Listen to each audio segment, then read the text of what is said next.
200 millions d'euros pour l'intelligence artificielle. Le groupe Iliad s'offre le plus gros calculateur européen via sa filiale Scaleway. Dans cet épisode, je reçois son directeur général. En matière d'intelligence artificielle, justement, on va s'intéresser à ChatGPT, le petit chatbot qui sait faire de plus en plus de choses. On fera un point sur les annonces du groupe Meta, qui veut créer des chatbots boostés à l'intelligence artificielle. Et puis, un jour, l'IA pourra piloter une entreprise. C'est le cofondateur de Google DeepMind qui le dit. C'est fascinant, vous l'entendrez. Ce n'est pas tout. Au sommaire de cet épisode de Monde Numérique également, l'innovation de la semaine. Ça se passe du côté de la police new-yorkaise avec cet étonnant robot patrouilleur pour le métro de New York. On retrouvera également mon camarade Bruno Guglielminetti de Montréal pour parler podcast cette semaine dans le débrief transatlantique. Enfin, sommes-nous prêts à faire face aux risques cyber avec des attaques de plus en plus dangereuses ?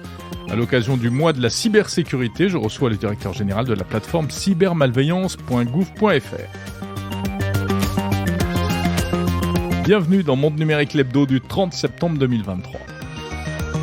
Monde Numérique, Jérôme Colombin.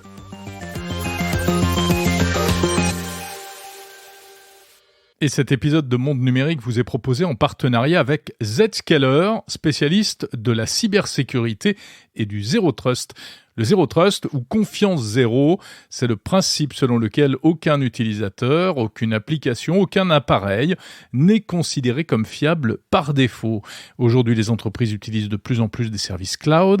C'est un environnement qu'il faut sécuriser. S'appuyant sur les principes de Zero Trust, Zscaler s'adresse aux responsables de la sécurité informatique des entreprises, les RSSI, pour les aider à accélérer la transformation numérique tout en renforçant la protection contre les cyberattaques et les pertes de données. Si vous souhaitez en savoir plus, n'hésitez pas à cliquer sur le lien vers le site français de Zscaler que vous trouverez dans la description de cet épisode. Et puis les équipes de Zscaler seront présentes aux Assises de la cybersécurité de Monaco du 11 au 14 octobre prochain. L'actu de la semaine. L'actu de la semaine avec Lisa de Bernard. Salut Lisa. Salut Jérôme. Alors on commence par ce gros morceau donc en matière d'intelligence artificielle en Europe. C'est le groupe Iliad, le groupe de Xavier Niel qui a annoncé cette semaine une série d'actions, d'investissements surtout en faveur de l'IA afin de devenir un acteur européen majeur du secteur. Dans le détail, Lisa, de quoi s'agit-il ? Eh bien, un montant, avant tout 200 millions d'euros dédiés à un ensemble d'investissements dans l'intelligence artificielle dans la perspective de devenir un champion européen de l'IA, avec une première étape très concrète, l'acquisition d'un supercalculateur NVIDIA qui, rappelons-le, s'est saisi d'une main de maître de la révolution autour de l'IA, un supercalculateur donc qui sera prochainement installé dans l'un des data centers franciliens de Scaleway, la société de services cloud du groupe Iliad, également connue comme la maison mère de Free. Et grâce à cela, Scaleway entend déployer une offre complète de services cloud IA, offrant également l'accès au logiciel NVIDIA AI Enterprise à ses entreprises clientes. Alors on reviendra tout à l'heure sur cette info avec une interview du PDG de Scaleway, précisément Damien Lucas, dont je vous propose d'écouter tout de suite un extrait. Aujourd'hui, on sait qu'il y a de la demande en Europe. Scaleway est en contact avec toute cette demande en Europe, et la mission de Scaleway, c'est de servir les entreprises qui vont avoir besoin de ce type de puissance. Donc il faut commencer quelque part. Je pense qu'on commence très vite, et on a bien l'intention de rester dans la course longtemps, dans cette course, et d'être le champion européen pour entraîner tous ces nouveaux modèles qui vont émerger. Voilà, Damien Lucas, PDG de Scaleway. La suite de l'interview à retrouver dans quelques instants. Et puis alors, ce n'est pas tout, puisque l'investissement de Xavier Niel va même jusque dans le secteur de la recherche. Avec 100 millions investis dans un laboratoire de recherche d'excellence dont l'équipe de chercheurs est déjà constituée, on y retrouve des pointures de tous horizons géographiques qui travaillent sur le sujet depuis plus d'une dizaine d'années, mais également de jeunes chercheurs et des étudiants en thèse. Et ce n'est pas tout. Pour mener à bien les recherches qui visent à créer et démocratiser une IA maison, c'est Xavier Niel lui-même qui se retroussera les manches, puisqu'il prendra la direction du laboratoire. Et pour découvrir la composition de cette équipe, rendez-vous le 10 17 novembre prochain à Station F, où Scalway organise une grande conférence sur le sujet. Une cinquantaine d'experts devraient y prendre la parole. Eh bien, on y sera le 17 novembre à Station F à Paris. À noter qu'on va revenir également sur ces annonces concernant Iliad dans l'IA. Dans un instant, dans le débrief transatlantique avec mon camarade Bruno Guglielminetti. Connaissez-vous Aronnax? Dans le roman de Jules Verne, 20 000 lieues sous les mers, Aronnax, c'est un professeur sillonnant les fonds marins à la recherche d'une mystérieuse créature. J'avoue que c'est toi qui me l'as appris, Lisa. Et Aronnax, c'est le nom qui vient d'être choisi pour un projet de lutte contre la cybercriminalité. Là, il s'agit d'aller fouiller dans les fins fonds et les bas fonds d'Internet, ce qu'on appelle plus communément le dark web. Un projet très très sérieux, Lisa. Et oui, il s'agit d'un nouvel outil, une plateforme informatique plus précisément, visant à agréger et fluidifier les échanges d'informations pour identifier et arrêter des cybercriminels, le tout à l'échelle européenne puisque 4 pays sont impliqués, la France, la Roumanie, l'Estonie et l'Allemagne. Et donc le projet Aronnax sera placé sous la responsabilité de la Direction générale de la migration et des affaires intérieures de la Commission européenne, tandis que l'outil en lui-même sera développé par Civipol, un acteur bien connu du ministère français de l'Intérieur, qui l'emploie régulièrement pour ses opérations de coopération technique internationale. Et alors, comment fonctionnera cette plateforme ? Eh bien, tout sera basé sur l'agrégation et le croisement de données. Concrètement, les enquêteurs des différents pays pourront exploiter les adresses mail, les adresses IP ou les noms d'utilisateurs laissés ça et là sur le net et le dark web par de potentiels cybercriminels. Le but étant de créer en fait des liens entre différentes affaires répertoriées sur leur base de données afin de découvrir l'identité de la personne concernée. Et quant à la répartition des rôles, pour faire simple, l'Allemagne et l'Estonie seront chargés d'alimenter la base de données de la plateforme grâce aux infos collectées sur le dark web, quand la Roumanie et la France auront un rôle de supervision. Ok, c'est prévu pour quand ? Alors le développement de la plateforme a démarré au début de l'été, en juin, et devrait se terminer sous 2 ans, soit la fin du premier semestre 2025. Voilà pour Aronnax. Et à noter, là encore, que on va reparler de cybercriminalité dans un instant avec une interview du patron de la plateforme cybermalveillance.gouv.fr à propos de l'initiative Cybermois. Tiens, si on parlait un peu d'intelligence artificielle pour changer, ça faisait longtemps, et de ChatGPT, en l'occurrence, le célèbre chatbot d'OpenAI, qui va bénéficier de nouvelles fonctionnalités. Elles viennent d'être annoncées. Parmi celles-ci, Lisa, ChatGPT pourra désormais aller chercher des informations directement sur Internet. Et oui, il faut rappeler en effet, ChatGPT s'appuie sur un apprentissage qui s'est arrêté fin 2021. Donc tout ce qui s'est passé depuis 2022, eh bien, il ne le connaît pas. Et en juin dernier, une extension a été ajoutée pour permettre à ChatGPT de faire des recherches sur le web via une extension uniquement pour les abonnés premium qui payent l'abonnement à $20 par mois. Sauf que cette fonctionnalité a rapidement été suspendue puisque des utilisateurs étaient parvenus à accéder gratuitement à des contenus payants. Aujourd'hui, le problème semble être réglé et désormais ChatGPT a relancé cette fonctionnalité toujours pour les abonnés payants. Alors c'est une fonctionnalité qui est déployée petit à petit, n'est pas forcément active même chez tous les abonnés payants. En plus, il faut aller l'activer dans les paramètres. En plus, reste une question, est-ce que cette connexion avec Internet rendra ChatGPT plus intelligent ? C'est pas certain, parce que c'est pas vraiment ça qui va l'empêcher d'halluciner à certains moments. Mais c'est néanmoins une avancée. C'est pas la seule, il y a également une autre nouveauté concernant ChatGPT. Et oui, l'une des grandes nouveautés de cette rentrée, c'est la possibilité de converser à voix haute avec l'IA de ChatGPT, du moins pour les souscripteurs de ChatGPT Plus et via l'application mobile. Pour proposer cette fonctionnalité, OpenAI a travaillé de concorde avec plusieurs entités, l'une pour transmettre les paroles de l'utilisateur en texte, l'autre pour exprimer les réponses de ChatGPT oralement, mais également 5 comédiens pour 5 voix différentes baptisées Sky, Juniper, Cove, Amber et Breeze. Et dans les faits, eh bien, cela permettra à l'IA de répondre à des questions, de lire des histoires, de partager des informations, le tout dans le confort d'un échange de vive voix. Fini donc les pavés tapés à la main pour obtenir une réponse. C'est intéressant ça, parce que c'est vraiment une nouvelle dimension qui va être apportée à ChatGPT, et ça rejoint un autre truc dont on parlait la semaine dernière, c'est l'entrée de l'intelligence artificielle générative dans l'assistant Alexa d'Amazon, ce qui est un peu équivalent, même si ça prend pas le même chemin. Bon, c'est pas tout. ChatGPT sera bientôt capable également de reconnaître les images. Et oui, les utilisateurs vont pouvoir soumettre des images à l'IA pour que celle-ci les analyse.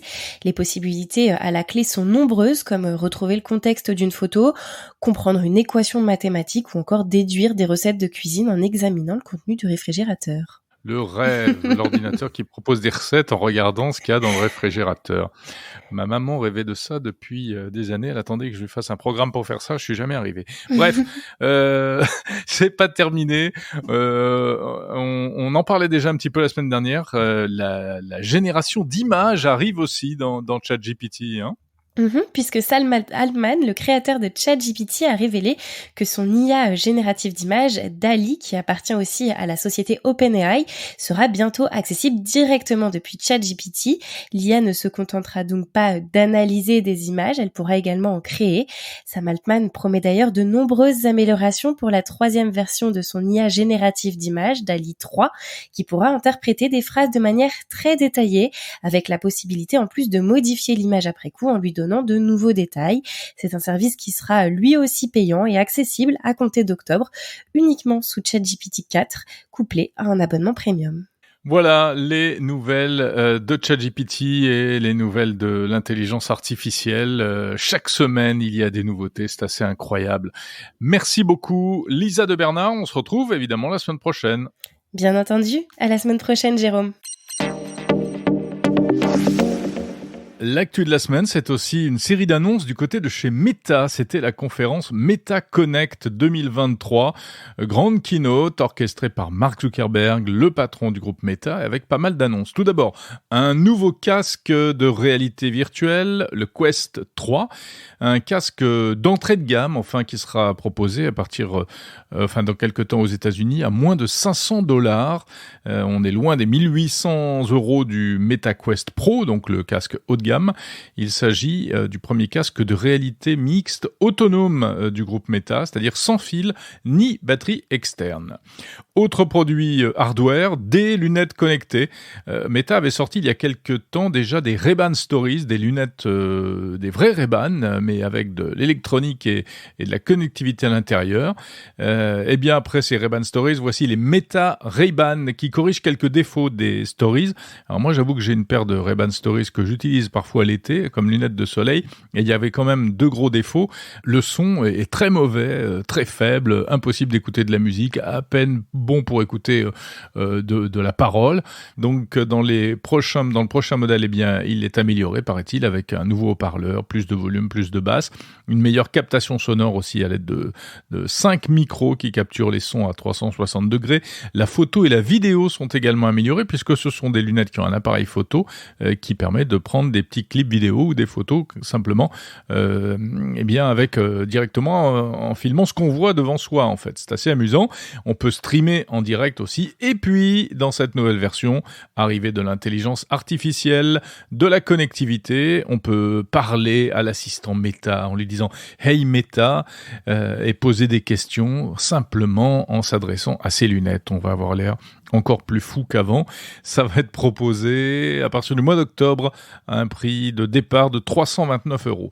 C'est pas tout. Toujours à l'occasion de cette conférence Meta Connect, Meta a annoncé. Alors, on n'a pas tellement parlé de métavers, on n'en parle plus beaucoup du métavers chez Mark Zuckerberg apparemment, mais en revanche, on parle beaucoup d'intelligence artificielle car c'est le truc à la mode et Meta a dévoilé des concepts de chatbot du futur, boosté à l'intelligence artificielle, que l'on pourra bientôt retrouver dans les différentes applications du groupe Facebook, Instagram, WhatsApp, vraiment sous forme de petits personnages quasi intelligents, des avatars, et qui auront des noms, Max le cuisinier, Lily la rédactrice, Lorena la voyageuse, etc. On pourra dialoguer avec elle, ce sera plus amusant que d'être face à un chatbot anonyme qui ressemble à rien. Et dans le futur, ça devrait pouvoir être utilisé par les enseignes professionnelles, les marques en fait, pour la relation client. Les chatbots qu'on connaît aujourd'hui, mais en version beaucoup plus personnalisée et beaucoup plus conviviale. Cependant, on sait les difficultés de créer de l'IA qui comprend véritablement et qui ne part pas dans tous les sens dans ses réponses. Et donc, Mark Zuckerberg a annoncé que le déploiement de ces chatbots d'IA serait très lent, très progressif. Dans un premier temps, ils vont l'offrir aux influenceurs pour s'amuser et permettre aux influenceurs de dialoguer avec leur communauté. Et puis, peut-être plus tard, ce sera proposé aux marques. En tout cas, donc, de l'IA partout. D'ailleurs, Meta a également annoncé son assistant Meta AI, une sorte de ChatGPT connecté à Internet qui sortira, qui sera mise en ligne à la fin de l'année. Voilà, c'est une banalité de le dire, mais l'IA arrive absolument partout.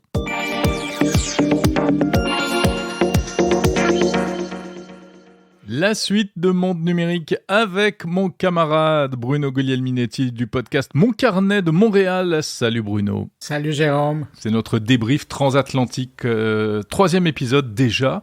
C'est un rendez-vous qui est presque en train de devenir une tradition. Hein. Ben, tu sais que cette semaine, j'étais dans un gros événement au Palais des Congrès à Montréal. C'est tout l'intelligentsia de l'intelligence artificielle qui était réunie pour une vitrine canadienne, enfin, on va dire de l'Est du Canada, sur l'intelligence artificielle. Et j'ai croisé des gens qui m'ont parlé de notre débrief, puis ils aiment bien ça. Je les salue. Mais moi, j'ai eu des retours très positifs également sur les réseaux sociaux, des messages très très sympas.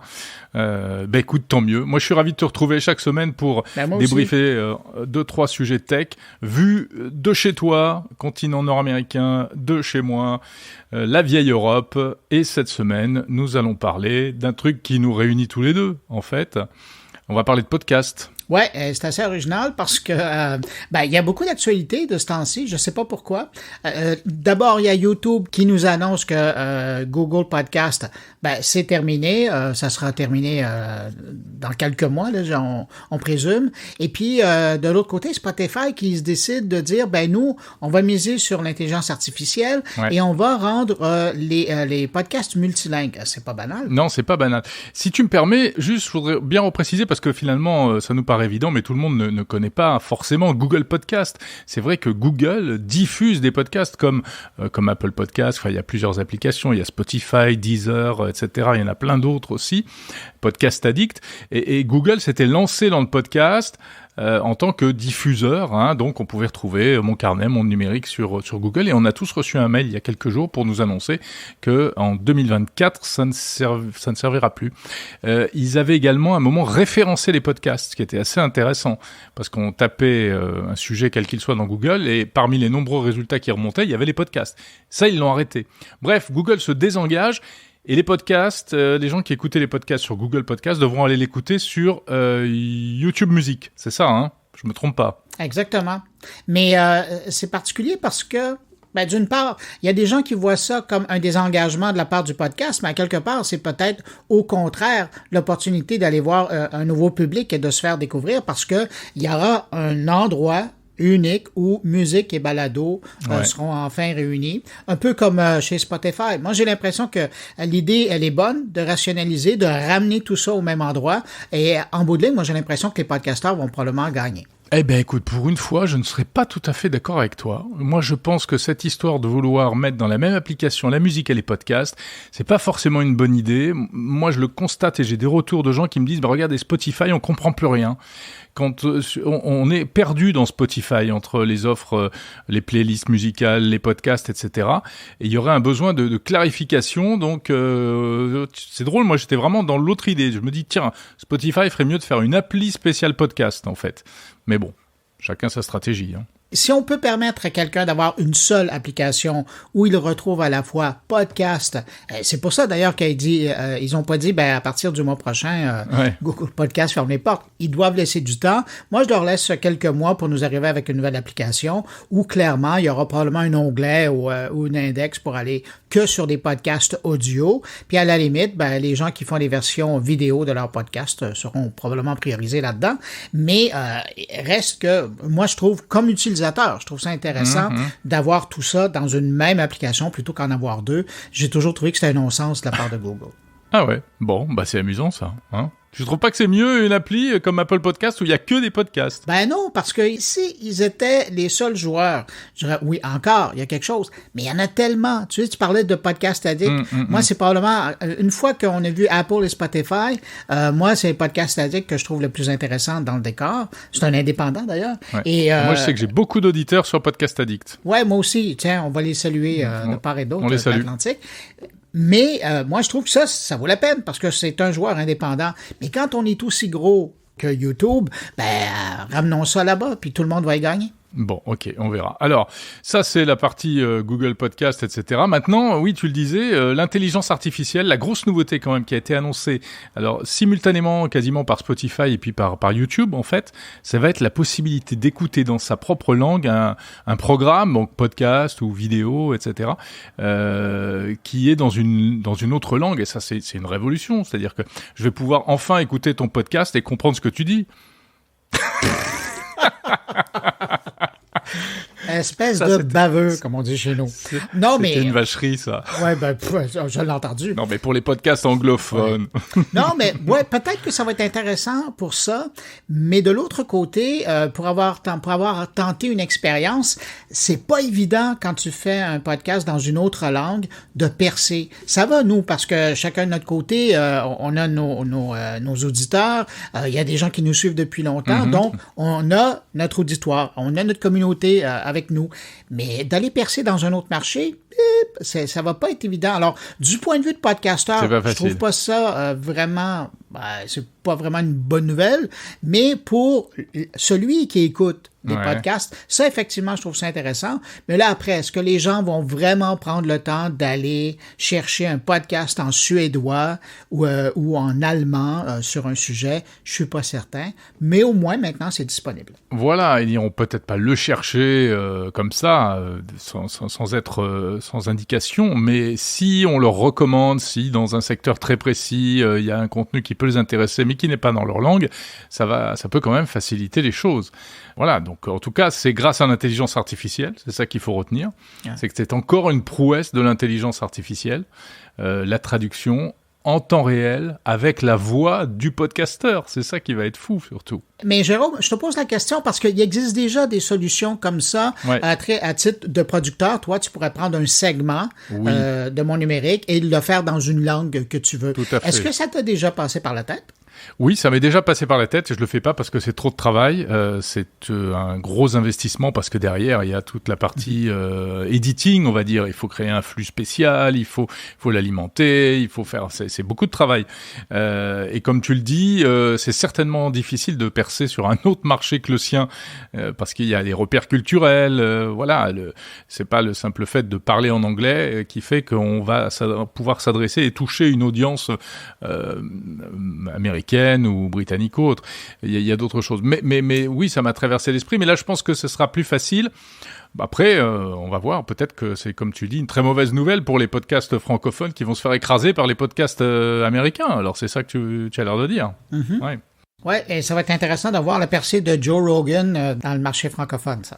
Joe Rogan, qui est la star des podcasteurs américains. Et le numéro 1 ou numéro 2 de Spotify. Ouais, mais qui est pas du tout connu en France. Hein. Mais on verra. Mais il est, à part dans le milieu, il est pas connu. Hein. Voilà. Bon, voilà, écoute, ça c'était notre petite tambouille de podcast, mais c'est vrai que c'est intéressant parce que d'abord les gens qui nous écoutent sont forcément un peu curieux, j'imagine, de la manière dont on se fabrique et du marché du podcast. Et puis il y a aussi de la technologie derrière avec donc ces outils d'intelligence artificielle. Mais restons dans le domaine de l'intelligence artificielle avec le prochain sujet. Il y a un joueur français qui a décidé d'investir plusieurs centaines de millions pour faire sa place dans le monde de l'intelligence artificielle et on parle de Iliad. Et tu te gâtes parce que tu en as parlé dans tes nouvelles, tu as un invité sur le sujet. Exactement. Comment tu vois ça, toi, le fait d'investir? Puis je sais que c'est un peu particulier de te demander ton opinion pendant que tu vas avoir un invité, là. Mais comment tu vois ça, toi, à l'arrivée de Iliad et l'offre de IA en France, en Europe? Alors, c'est super intéressant quand même. Donc, déjà parce que Iliad, c'est très connu en France. Peut-être pas le nom Iliad, mais Iliad, c'est Xavier Niel. Xavier Niel, c'est l'opérateur Free Mobile, qui a cassé le marché, qui a inventé la Freebox, etc. Il est très connu en France. Il a beaucoup d'argent. Donc, c'est aussi ce qui explique cet investissement. 200 millions d'euros dans un supercalculateur spécialement dédié à l'intelligence artificielle. Ils se sont offerts une espèce de monstre de Nvidia. Et c'est intéressant parce que, pour plusieurs raisons, la principale, c'est que ça va être le plus gros supercalculateur dédié à l'IA en Europe. Alors, ce sera pour les entreprises, puisque ce sera du cloud. Donc, c'est notamment pour les startups qui voudront développer des solutions à base d'IA. Elles pourront le faire sur ces machines-là. Et derrière ça, il y a toute la notion de souveraineté numérique. Il y a le côté, vous voulez faire de l'IA, pas besoin d'aller donner vos données aux Américains ou aux Chinois. Vous pouvez désormais le faire en France sur des machines européennes, etc., avec la législation européenne qui est plus protectrice en matière de données personnelles. Donc c'est surtout là-dessus que c'est très très intéressant. Oui, parce que si on regarde au niveau de la valeur investie, c'est chez nous on dit c'est des peanuts, c'est des arachides à côté des fortunes. Ouais, 200 millions, ça vous paraît des... Ben non, mais c'est rien. Ça vous paraît des peanuts, 200 millions de dollars. À côté de milliards qui sont investis par Microsoft ou Google ou Amazon dans le sujet. Sauf que, et ça c'est tellement stratégique et tellement intelligent de sa part, d'investir le marché de l'IA, je veux dire, locale ou nationale, dans le sens où local, il y aura... Oui, puis il sera le premier joueur et c'est lui qui va marquer la parade. Et quand les gens seront intéressés dans des contextes où on doit s'assurer de la souveraineté numérique et que les données ne quittent pas le territoire français ou européen pour être assujettis aux lois de votre continent, ça, je trouve ça très intelligent. Et ça, nulle part ailleurs, les Américains, par défaut, ils l'ont, là, mais nulle part ailleurs, ça, je l'ai vu encore. Et vous n'avez pas ça très intelligent. Au Canada? Non, pas encore. Non, pas pour l'IA. Vous n'avez pas l'équivalent pour l'IA, d'accord. Mais c'est vrai que là, il y a une demande de plus en plus, parce qu'en plus, avec le développement des outils d'IA pour la santé notamment, on risquait même, en n'ayant pas ce type d'outils, de prendre du retard. Parce que les outils d'intelligence artificielle appliqués à la santé, qui doivent être entraînés sur des données de santé, il faut donc s'y prendre dès maintenant pour les concevoir. Et si on ne peut pas utiliser les données de santé des Européens pour des questions de confidentialité ou autres, alors je ne sais pas si on pourra plus facilement les utiliser avec cet investissement d'Iliad, mais en tout cas, il y a la perspective quand même de pouvoir faire ça de manière plus sûre pour les données des gens, et donc avec l'idée de développer des outils et de ne pas prendre du retard par rapport à la concurrence américaine ou chinoise. Si tu me permets de compléter ma réponse, on n'a pas ça au niveau de l'intelligence artificielle, mais c'est clair que ça fait longtemps qu'on a la possibilité d'avoir de l'info nuagique, par exemple, au Canada, et que ça reste sur le territoire canadien ou même territoire québécois. Mais l'intelligence artificielle, sachant qu'elle utilise plusieurs appareils, plusieurs réseaux pour faire du calcul, ça, il n'y a rien encore de confirmé de proprement canadien ou québécois. Et c'est là où je trouve que vous prenez un pas d'avance sur la compétition. Et je lève mon chapeau. Écoute, on leur transmettra, hein. C'est vrai que moi, cette semaine, dans Monde Numérique, je reçois le PDG de... En fait, c'est pas directement Iliad, c'est Scaleway, qui est une filiale de Iliad. Et donc, j'ai interviewé le PDG de Scaleway qui nous raconte tout ça. Bon. Qu'est-ce qui reste à ton émission encore à écouter? Alors, moi, c'est une émission une fois par mois. L'hebdo est un petit peu raccourci parce que je propose aussi un deuxième podcast qui s'appelle Objectif 2050, dédié aux innovations en matière d'environnement. Et donc, cette semaine, c'est surtout Objectif 2050 consacré aux batteries. L'innovation dans les batteries pour les véhicules électriques et la batterie du futur, à quoi elle va ressembler, etc. Mais ça tombe bien parce que au Québec, cette semaine, il y avait une grosse annonce. Il y a un joueur, Norvolt, qui vient s'installer au Québec. Le gouvernement québécois a investi 7 milliards de dollars là-dedans, une fortune. Et puis, ça a été annoncé, donc ils vont développer... et leur but, c'est de produire des batteries pour 1 million de véhicules nord-américains chaque année. Alors, imagine la facture de cette affaire-là. Alors, nous, ça vient d'arriver. C'est stratégique, les batteries, aujourd'hui. Ben oui. C'est comme l'IA. Et moi, pour la suite de mon podcast, c'est justement, on va parler d'IA, les retombées, les impacts de l'IA au Québec particulièrement. J'ai été faire un tour à cette grande rencontre, là, Allen, qui se passait au Palais des Congrès, et j'ai retiré 4 entrevues. Alors, c'est ce que je vais faire entendre tout de suite après notre pause. Et puis, on va aller écouter mes invités. Eh bien, écoute, c'est formidable. Donc, je salue les auditeurs de Mon Carnet qui restent avec toi, ceux de Monde Numérique qui restent avec moi, et bien sûr, n'hésitez pas à aller écouter. Enfin, vous m'avez compris, quoi. L'autre podcast, en fait. Hein. C'était bien présenté. Allez, Jérôme, je te laisse. C'est pas facile à expliquer. Non. Je te laisse. On est fatigué aujourd'hui. Oui. Hein. Je te laisse poursuivre ton podcast, puis on se retrouve la semaine prochaine. Salut. Salut, Bruno. À plus.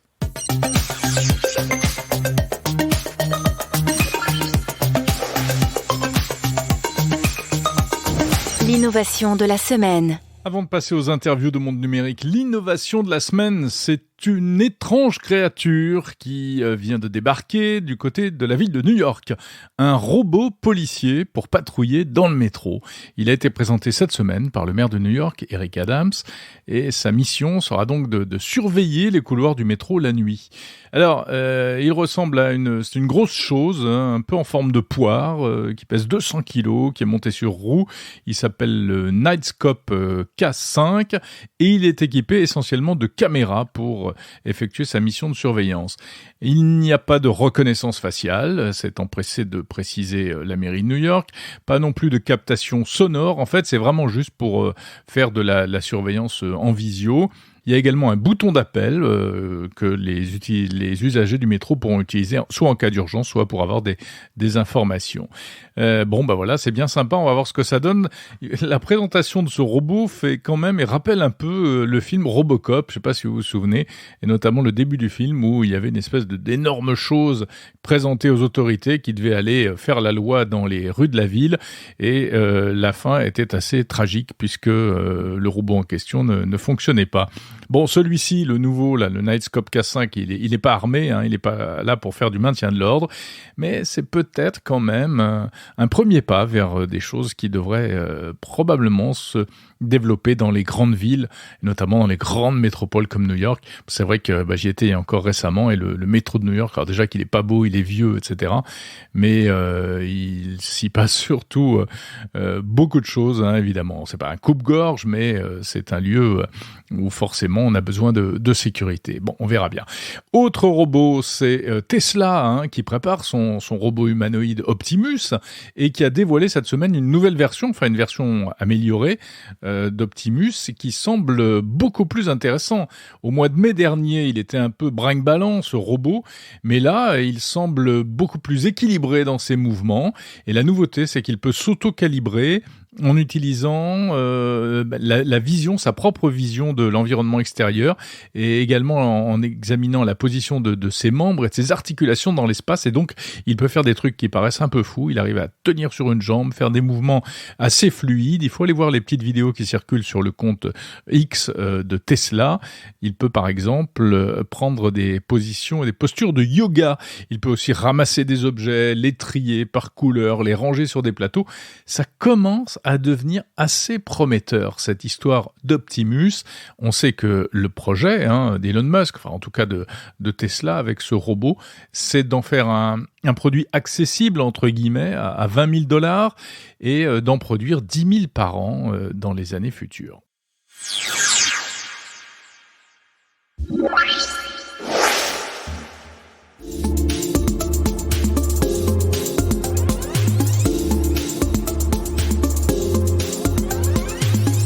Demain, l'intelligence artificielle sera capable de faire tourner une entreprise, de concevoir un produit, de le faire fabriquer, de le commercialiser. En tout cas, c'est le pari de Google DeepMind, la filiale de Google spécialisée dans l'IA. Et à ce sujet, je voudrais vous faire écouter un extrait de conversation, un extrait d'interview, un échange entre deux personnalités. D'un côté, Mustafa Suleyman, cofondateur de Google DeepMind, cette filiale de Google spécialisée dans l'intelligence artificielle, et d'autre part, Yuval Noah Harari, historien, philosophe, auteur de la série d'ouvrages Sapiens. C'est un échange organisé par The Economist, le média britannique, qui a été repéré par mon confrère Benoît Raphaël, qui s'est d'ailleurs amusé à faire doubler en français par une intelligence artificielle les deux intervenants. Donc je vais piquer l'extrait à Benoît, il l'a publié sur LinkedIn. J'espère qu'il me pardonne et je le remercie. Vous allez donc entendre ces deux personnes en français, mais pas avec leur vraie voix. Ce qui est intéressant, c'est ce qu'ils disent. Si vous vous demandez ce que pourra faire l'IA dans le futur et pourquoi certains s'en inquiètent, écoutez bien, c'est édifiant. On commence avec Mustapha Suleyman, cofondateur de DeepMind. Depuis 1 an environ, avec la montée en puissance de ChatGPT et d'autres modèles d'IA, il est assez incroyable de voir à quel point ces nouveaux modèles linguistiques sont plausibles, précis et d'une grande finesse. Au cours des 5 prochaines années, les entreprises de modèles d'avant-garde, celles qui forment les plus grands modèles d'IA, formeront des modèles 1000 fois plus grands que ce que l'on voit aujourd'hui dans le GPT-4. Et nous prévoyons que les nouvelles capacités qui apparaîtront cette fois-ci au cours des 5 prochaines années seront la possibilité de planifier sur plusieurs horizons temporels. Au lieu de générer un nouveau texte en une seule fois, le modèle sera capable de générer une séquence d'actions dans le temps. La vraie question est de savoir comment mesurer ce qu'ils peuvent faire. J'ai donc proposé un test qui consiste à investir $100 000. Pendant 3 mois, ils essaient de créer un nouveau produit, d'étudier le marché, de voir ce que les consommateurs pourraient aimer, de générer de nouvelles images, des plans de fabrication du produit, de contacter un fabricant, de faire fabriquer le produit, de négocier le prix, de l'expédier et enfin de percevoir les revenus. Je pense que d'ici 5 ans, il est très probable que nous aurons une ACI, une intelligence artificielle capable d'accomplir la majorité de ces tâches de manière autonome. Elle ne pourra pas tout faire, il y a de nombreuses étapes délicates à franchir, mais elle sera capable de passer des appels téléphoniques à d'autres humains pour négocier. Elle pourra appeler d'autres IA afin d'établir la bonne séquence dans une chaîne d'approvisionnement, par exemple. Et bien sûr, elle apprendra à utiliser les API, les interfaces de programmation d'applications. Donc d'autres sites web ou d'autres bases de connaissances ou d'autres magasins d'informations. Le monde est à vous et vous pouvez imaginer que cela s'applique à de très nombreux secteurs de notre économie.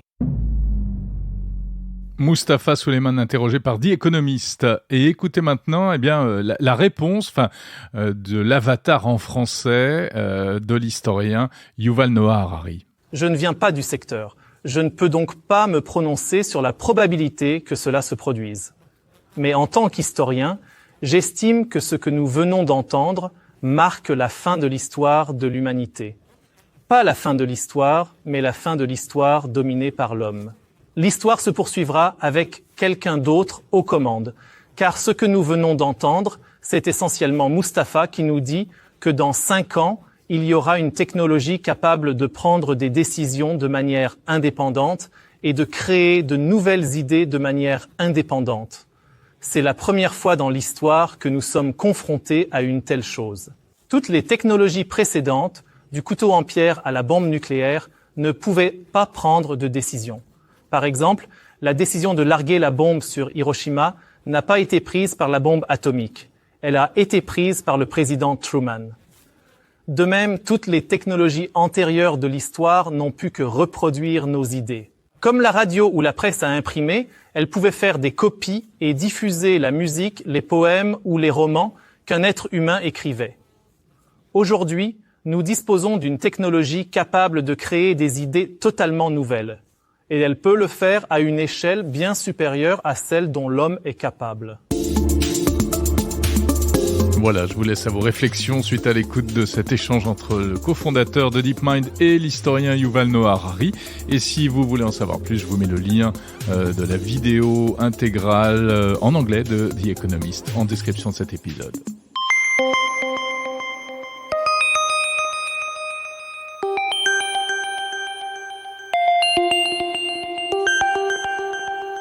200 millions d'euros pour l'intelligence artificielle », c'est ce qu'a annoncé Xavier Niel, en tout cas le groupe Iliad le 26 septembre 2023, notamment l'acquisition d'un supercalculateur de la marque Nvidia afin de proposer des services d'IA dans le cloud aux entreprises européennes.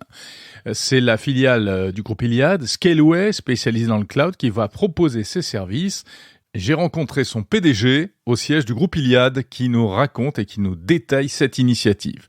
Cette interview est en version intégrale si vous écoutez Monde Numérique Premium sur Apple Podcast. Précision toutefois, petit souci technique à l'enregistrement. Et on a essayé de rattraper les choses grâce à l'intelligence artificielle, mais la qualité sonore de l'enregistrement de mon invité n'est pas parfaite, je vous prie de m'en excuser. Bonjour Damien Lucas, CEO de Scaleway. Donc, vous venez d'annoncer cet investissement majeur, 200 millions d'euros en faveur de l'IA qu'on va détailler ensemble. Est-ce que cette initiative, c'est le coup de pouce venant du privé que beaucoup attendaient et espéraient pour développer l'intelligence artificielle en Europe ? C'est le cas. C'est-à-dire que l'intelligence artificielle, c'est une révolution. Comme il y a eu Internet il y a 25 ans, c'est une véritable révolution. Et aujourd'hui, c'est une course qui est largement démarrée par les puissances américaines et chinoises. Et l'Europe était... peut-être on attendait l'Europe, donc plus qu'une puissance française. Je pense que ce qui est important, c'est de voir un groupe européen émerger pour pouvoir prendre part à cette course dans l'intelligence artificielle. Alors concrètement, vous avez fait l'acquisition d'un super ordinateur, un super calculateur qui s'appelle le DGX SuperPod de la marque Nvidia, puisqu'on sait qu'Nvidia est au cœur de l'IA, avec la puissance de calcul qu'ils sont capables de produire. C'est la plus grosse plateforme de cloud IA en Europe. Ça ressemble à quoi ? Alors, techniquement parlant, ça ressemble à des serveurs informatiques, pour ceux qui connaissent. Donc un data center classique, on va dire. C'est hébergé dans un data center. C'est beaucoup de super ordinateurs, de super serveurs. Techniquement parlant, c'est pas particulièrement sexy. Ouais. Même ça offre des capacités de calcul qui sont incroyables. Ça fait appel notamment au GPU, à la puissance graphique de ces machines. Aujourd'hui, un des enjeux dans cette bataille de l'IA, c'est d'entraîner les modèles, apprendre. La partie intelligence artificielle, il y a ce morceau apprendre.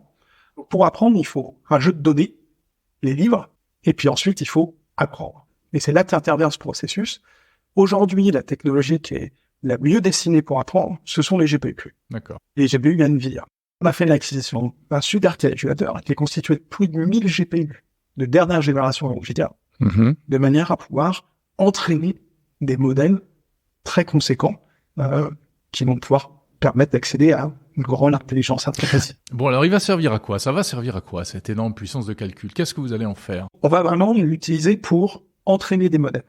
Alors, quand je dis on va l'utiliser, c'est pas Scaleway. La mission de Scaleway, c'est de le mettre à disposition de nos clients qui vont pouvoir, eux, l'utiliser pour entraîner des modèles. Pour donner une petite idée, avec cette puissance de calcul, on pourrait entraîner un modèle comme ChatGPT en seulement quelques semaines. Donc c'est une puissance de calcul qui permet d'entraîner des modèles vraiment à la pointe de ce qui se fait aujourd'hui. D'accord, donc vous allez fournir cette force de calcul aux entreprises qui en souhaiteront l'utiliser en fait. C'est-à-dire que dans le positionnement de Scaleway, ce qui est important, c'est qu'on va l'offrir tant aux startups qui se montent dans le domaine de l'IA, aux plus grands groupes qui ont des enjeux autour de l'intelligence artificielle, et vraiment c'est toutes les entreprises européennes pour leur projet d'intelligence artificielle. Qu'est-ce que ça change qu'il y ait un acteur européen qui propose cette puissance de calcul par rapport à des concurrents étrangers ? La première chose, c'est cette puissance de calcul, comme on l'a dit tout à l'heure, elle est rare et elle est difficile à obtenir. Donc aujourd'hui, elle est pas vraiment disponible pour tout le monde. Il en existe chez différents fournisseurs, assez peu de disponibles, et jusqu'à présent, il n'en existait pas en Europe. Et donc ça, c'est probablement un grand changement, mais donc Scaleway, en tant qu'acteur européen, va proposer de la puissance européenne dans un domaine où il est important de disposer de cette puissance de calcul pour les entreprises européennes. Et il y a une question autour de la criticité de la donnée. Ouais. Encore une fois, pour entraîner un modèle, il faut donner tout son savoir au modèle, mettre toute cette donnée sur la plateforme, pour pouvoir ensuite entraîner le modèle.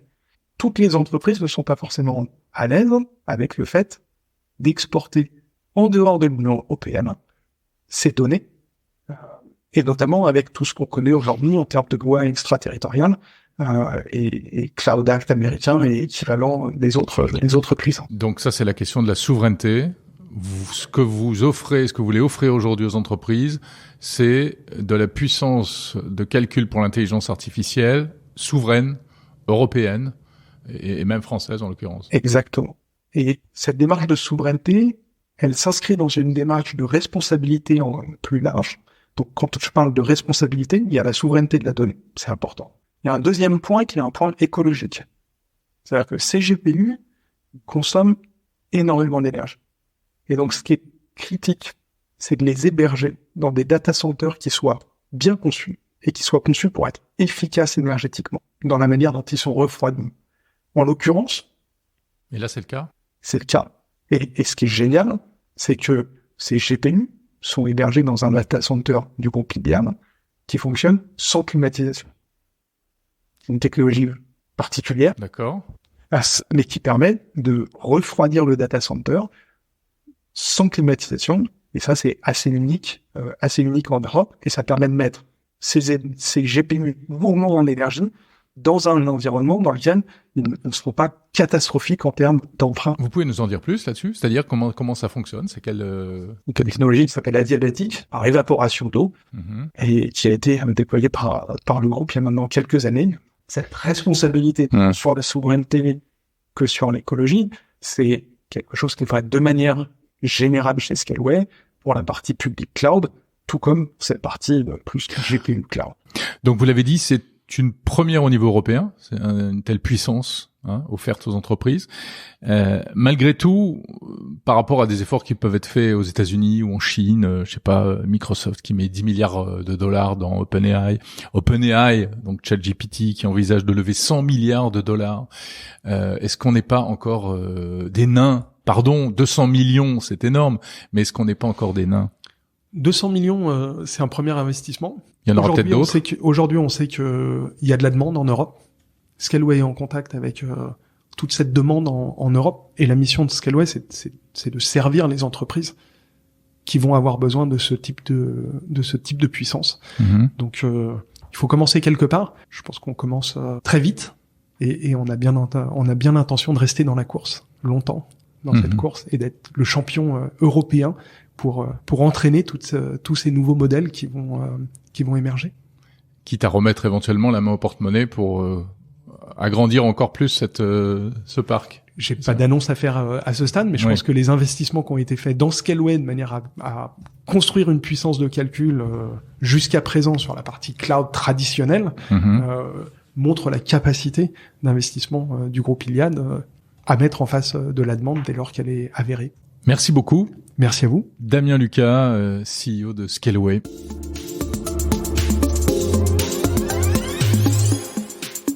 Nous sommes tous des victimes potentielles des pirates informatiques. Et aujourd'hui, le cyberpiratage prend de très nombreuses formes, on le sait. Alors ce mois-ci, octobre 2023, c'est le Cybermois, une nouvelle édition du mois de la cybersécurité lancé par les instances européennes spécialisées dans la cybersécurité. Ça nous concerne tous, particuliers, petites entreprises, collectivités locales, etc. On en parle avec le directeur de la plateforme gouvernementale cybermalveillance.gouv.fr, Jérôme Notin. Bonjour, pouvez-vous nous rappeler exactement ce qu'est le Cybermois ? Le Cybermois, c'est une initiative qui a aujourd'hui 11 ans. Historiquement, ça a été lancé par l'ENISA, qui est l'agence européenne de sécurité des systèmes d'information. Et puis, chaque pays a, à travers son autorité nationale, délégation pour organiser des actions pour sensibiliser les publics. En général, on pense au grand public. L'année dernière, nous avons eu le privilège avec l'ANSSI de copiloter cette action, le Cybermois, l'European Cyber Month. Et cette année, notre dispositif, parce que nous sommes orientés plutôt petites victimes, c'est-à-dire les particuliers, plutôt les TPE, PME, plutôt les petites collectivités. Donc nous avons pris le pouvoir, si je puis dire, sur l'organisation du mois européen cybersécurité. Donc nous avons réuni un collectif, évidemment avec les membres du groupement d'intérêt public, mais pas que. Donc un collectif qui a vocation à travailler, qui a travaillé ensemble pour faire que pendant ce mois européen de la cybersécurité, on sorte un petit peu de notre sphère et notre écosystème de cyber et qu'on aille à la rencontre des publics qui, pour certains, n'ont pas encore saisi tous les enjeux de cybersécurité. Vous pensez qu'on sous-estime la menace, aussi bien du côté des particuliers que des petites entreprises ? Je pense qu'il y a effectivement un manque de prise de conscience. On est tous utilisateurs, que ce soit à titre personnel ou à titre professionnel, d'outils numériques, et on n'a pas forcément, alors nous évidemment si, mais un utilisateur classique n'a pas forcément conscience que en utilisant un outil numérique, s'il ne prend pas certaines mesures, et l'idée c'est pas de monter des Fort Knox numériques ou d'être extrêmement paranoïaque, mais si il ne prend pas certaines mesures de base, eh bien il peut se mettre en danger sur Internet. Si on prend toujours un petit peu dangereux, mais si on prend l'image de la sécurité routière, aujourd'hui, on sait que quand on prend son véhicule, on doit être à jeun, on doit mettre sa ceinture de sécurité, on doit respecter la signalisation. Donc, malheureusement, encore beaucoup trop de personnes, à titre privé, mais à titre professionnel également, n'ont pas conscience que il faut, quand on nous propose des mises à jour, faire les mises à jour. Quand on a des données qui sont assez sensibles, les sauvegarder, déconnecter les sauvegardes de son réseau pour que si jamais on est victime, par exemple, de rançongiciel, et on sait que c'est une menace donc depuis de nombreuses années qui adresse les collectivités et les entreprises, donc c'est une vraie menace qui a du sens parce qu'elle peut bloquer vraiment l'activité de la structure. Et bien voilà, si on a une sauvegarde déconnectée, pas trop ancienne, et bien si on est victime de rançongiciel, on va pouvoir réinstaller un système d'information propre une fois qu'on aura conservé les preuves pour le dépôt de plainte et une fois qu'on aura possiblement identifié le vecteur de compromission, c'est-à-dire comment les cybercriminels sont entrés. Donc on va pouvoir installer un système d'information propre et réinstaller ces sauvegardes, j'espère pas trop anciennes. Alors malgré tout, on voit que les incidents se multiplient, hein, les victimes sont toujours plus nombreuses, entreprises ou particuliers. Est-ce que quand on est victime d'un chantage ou d'un vol de données, d'une usurpation de mots de passe et ensuite de vol d'argent, qu'est-ce qu'on peut faire ? Alors, on n'a plus que ses yeux pour pleurer en fait. Alors, la première des choses, c'est qu'on va sur cybermalveillance.gouv.fr. Donc là, on va pouvoir, soit si on a su qualifier la menace et à travers des recherches dans des navigateurs, des moteurs de recherche, pouvoir qualifier. Et normalement, on a un article qui correspond à cette menace, où on offre la possibilité aux victimes, particuliers, entreprises ou collectivités, de faire ce qu'on appelle un parcours d'assistance, c'est-à-dire qu'on va lui poser quelques questions, on va qualifier la menace et on va lui donner les conseils. Donc ces conseils peuvent aller jusqu'à potentiellement une mise en relation avec des prestataires de proximité. Nous avons 1200 prestataires de proximité sur le territoire national, dont certains sont labellisés. On a également créé un label. Et donc voilà, quand c'est une remédiation qui est considérée comme technique, il y a les premiers conseils en première intention, et puis la possibilité d'être mise en relation avec un prestataire. J'évoquais tout à l'heure l'intérêt du dépôt de plainte. Il est aussi fondamental, pour ne pas dire citoyen, de déposer plainte, parce que plus les services d'enquête disposeront de plaintes et donc d'éléments techniques, plus ils auront une capacité d'identification des auteurs, et donc de faire possiblement cesser les infractions.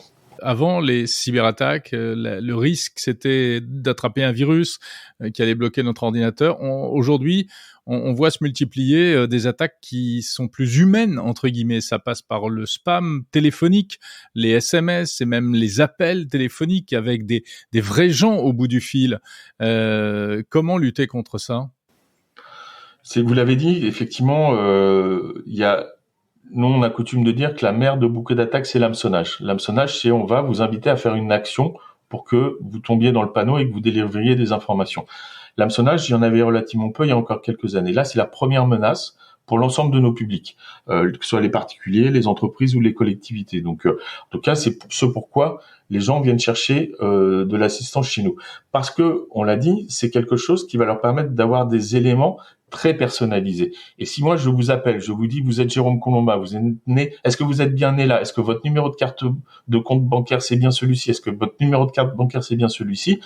Il y a de fortes chances que vous répondiez oui et que vous soyez en confiance. Et par contre, en deuxième intention, je vais vous dire « Oh, mon pauvre monsieur Colomba, vous êtes victime d'une fraude en ce moment sur votre compte, je vais vous envoyer des codes, vous allez me les donner, on va annuler toutes ces opérations, et comme ça, vous serez remboursé par nous, la banque, puisque, bien évidemment, je me présente comme le service fraude. » Donc voilà, il y a un niveau il y a une première phase de collecte d'informations qui peut être automatisée, et ensuite, comme on va faire de beaucoup de victimes avec un taux de réussite important parce qu'on aura cette information qui va mettre en confiance la victime, ça vaut le coup d'avoir cette activité, si je peux me permettre. Si on est purement sur un point de vue financier, ça vaut le coup d'avoir cette activité cybercriminelle parce que on peut générer quand même beaucoup de revenus.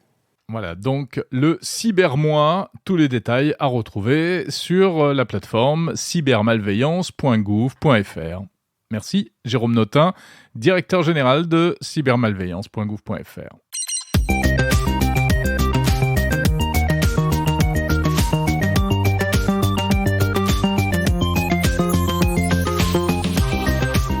C'est la fin de cet épisode de Monde Numérique l'hebdo du 30 septembre 2023.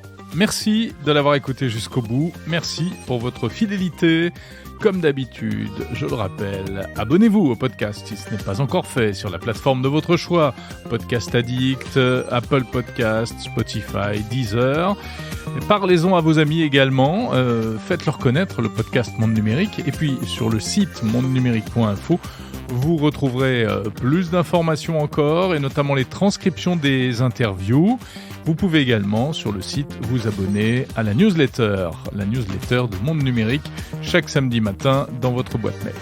Merci pour votre fidélité, je vous souhaite une très bonne semaine. Demain, dimanche, c'est Monde Numérique Objectif 2050 et on s'intéresse à un sujet passionnant, les batteries et le futur de la batterie, notamment pour l'automobile, évidemment. La batterie, élément clé pour la transition environnementale. Voilà, portez-vous bien, je vous souhaite une bonne semaine pleine de tech, salut.